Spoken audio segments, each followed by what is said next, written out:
पनवेल तालुक्यातील घरांची बंद असलेली खरेदी विक्री नोंदणी सुरू करण्यासंदर्भात आमदार विक्रांतदादा पाटील यांनी नोंदणी महानिरीक्षक यांच्या दालनात विशेष बैठक घेतली।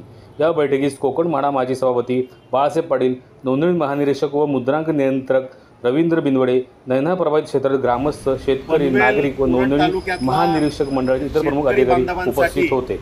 आणि रहिवाशांसाठी ज्वलंत आणि जिव्हाळ्याचा प्रश्न म्हणजे नैना प्रभावित क्षेत्रातल्या बंद असलेल्या खरेदी विक्री व्यवहार, मुद्रांक शुल्क नोंदणी रजिस्ट्रेशन बंद हा विषय प्रचंड जिव्हाळ्याचा होता।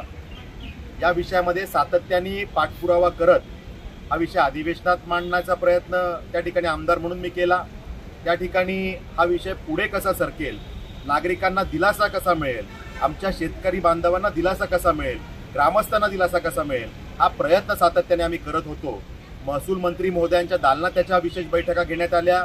त्यानंतर स्वतः या विषयाचे प्रमुख म्हणजे IGR साहेब या ठिकाणी महानिरीक्षक मुद्रांक शुल्क यांना सुद्धा भेटून या विषयाची विनंती आणि या विषयाची त्याचं गांभीर्य, त्याची जाणीव करून देण्याचा वारंवार आम्ही प्रयत्न केला। आज एक डेलिगेशन घेऊन पुन्हा एकदा आम्ही IGR साहेबांकडे पुणे येथे आलो, त्यांना विनंती केली आणि त्यांना या विषयाचं गांभीर्य पुन्हा एकदा पटवून दिलं।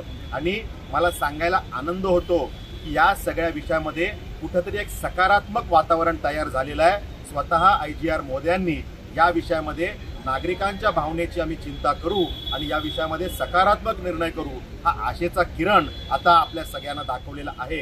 आणि त्यामुळे जेव्हा सकारात्मक निर्णय घेण्याचा पवित्रा आज IGR महोदय किंवा सरकार घेत आहेत, मला वाटतं हा आपल्या सगळ्यांसाठीच एक आनंदाचा विषय आहे। या विषयामध्ये अजून जो पाठपुरावा करावा लागेल तो आमदार म्हणून मी करीनच। आणि हे सगळं जे काही डेलिगेशन आमचे सगळे नागरिक आहेत, आमचे त्या ठिकाणी ग्रामस्थ आहेत, हे सगळे या विषयामध्ये ताकदीनं हा विषय तडीस नेण्यासाठी आमच्या सगळ्यांच्या बरोबर आहेत। येणाऱ्या कालावधीमध्ये हा विषय लवकरात लवकर मार्गी लागेल आणि रजिस्ट्रेशन लवकरात लवकर सुरू होईल, यात आम्हाला सकारात्मक आज भावना आमच्या मनात तयार झालेली आहे। धन्यवाद।